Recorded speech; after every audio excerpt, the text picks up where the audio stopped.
ఇవాళ అంబర్పేటలో జెండా ఆవిష్కరణ చేసుకోవడం జరిగింది. మరి జెండా ఆవిష్కరణ కార్యక్రమం తమ్ముడు ప్రవీణ్ ముదిరా, అభిలాష్ గౌడ్, హమీద్ గారి నేతృత్వంలో జరిగింది. వారందరికీ కూడా మనస్ఫూర్తిగా అభినందనలు తెలియజేస్తున్నాను.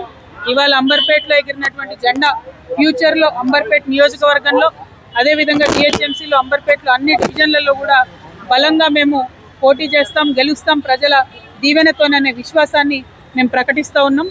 మరి ఇవాళ తెచ్చుకున్న తెలంగాణలో అనేక మందికి అన్యాయం జరిగింది కాబట్టి కంపల్సరీ జూలై 2వ తారీఖు నాడు మరి భూ పోరాటం చేస్తూ ఉన్నాం. ఉద్యమకారులకు ఇవ్వాల్సినటువంటి భూమి ఏదైతే ఉందో ఈ ప్రభుత్వం ఇవ్వకుండా ఆలస్యం చేస్తుంది కాబట్టి తెలంగాణ రక్షణ సేన మరియు ఉద్యమకారుల సంఘాలు అందరం కూడా కలిసి ఉప్పల్ బగాయత్లో ఉన్నటువంటి ప్రభుత్వ భూమిని మేము ఆక్రమించుకోబోతా ఉన్నాం, పేదవారికి పంచబోతా ఉన్నాం.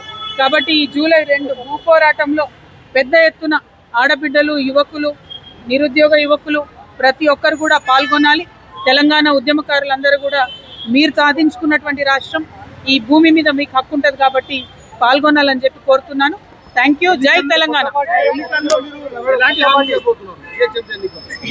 జిహెచ్ఎంసీ ఎన్నికలలో అనేకమైన విషయాలు ఇప్పుడున్న ప్రభుత్వం చెప్పింది. ఒకటి, ప్రత్యేకంగా స్లమ్ డెవలప్మెంట్ ప్లాన్ తీసుకుంటామని చెప్పారు. ఇంతవరకు స్లమ్స్లలో ఎక్కడ కూడా డెవలప్మెంట్ లేదు, ప్లాన్ లేదు. ఇండ్లు ఇస్తామని చెప్పారు, ఎక్కడ కూడా ఇల్లు లేవు.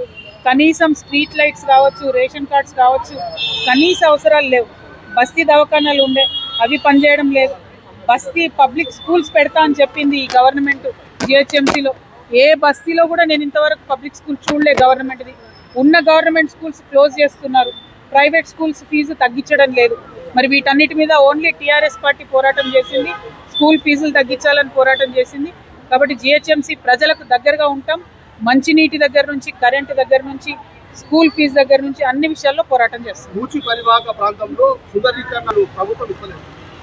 ఈ మూసీ అనేటటువంటిది 1,50,000 కోట్ల పెద్ద స్కామ్ తప్పితే మూసీ చుట్టుపక్కల ఉండే తెలంగాణ ప్రజలకు కానీ, మూసీ చుట్టుపక్కల ఉన్న పేద ప్రజలకు కానీ లాభం లేదు. దాంతో అక్కడ ఉన్నటువంటి వారికి కొత్త ఇల్లు ఇచ్చింది లేదు, వారికి పోతున్నటువంటి పనిని కొత్తగా కల్పించింది లేదు.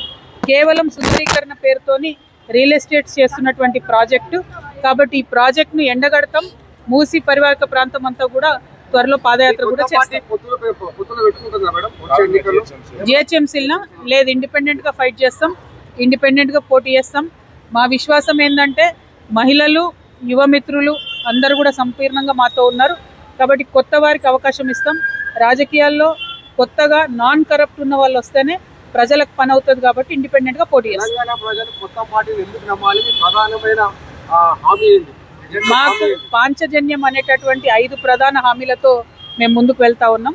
అందులో సామాజిక న్యాయం అనేటటువంటిది తెలంగాణ రాష్ట్రంలో సాధించుకోలేకపోయినాం కాబట్టి దాని మీద ప్రధాన ఎజెండా. దాంతోపాటు అందరికీ ఉచిత విద్య అంటే అది కూడా సామాజిక న్యాయంలోకి వస్తుంది.